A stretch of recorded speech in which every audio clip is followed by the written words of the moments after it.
సిద్దిపేట జిల్లా దౌలతాబాద్ మండల కేంద్రంలో తెలంగాణ కాంగ్రెస్ ప్రభుత్వం ప్రతిష్టాత్మకంగా చేపట్టిన ప్రజా పాలనలో లబ్ధిదారులకు పథకాల ఎంపిక కోసం అధికారులు గ్రామాల్లో సర్వే నిర్వహిస్తున్న విషయం తెలిసిందే. అయితే దౌలతాబాద్ మండల కేంద్రంలో డిప్యూటీ తహసీల్దార్ జహీర్ ఖాన్ ఆధ్వర్యంలో గ్రామ సభ నిర్వహించారు. అందులో అర్హులైన లబ్ధిదారుల పేర్లు రాలేదని, అన్ని విధాలుగా అన్ని ఉన్న వారి పేర్లు లిస్టులో ఎలా ఉంటాయని కొంతమంది గ్రామస్తులు అధికారులను నిలదీశారు. దీంతో సభలో అధికారులు గ్రామస్తుల మధ్య కాస్త రసాభాస నెలకొంది. దీంతో పోలీసులు కలగజేసుకుని అర్హులైన వారిని ప్రభుత్వం గుర్తించి మీ సమస్యలను పరిష్కరిస్తారని నచ్చచెప్పారు.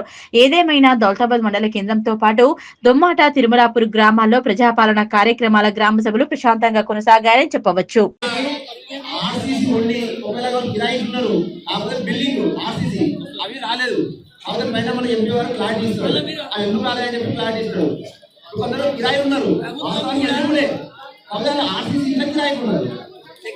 అవి రాలేదు రాలేదు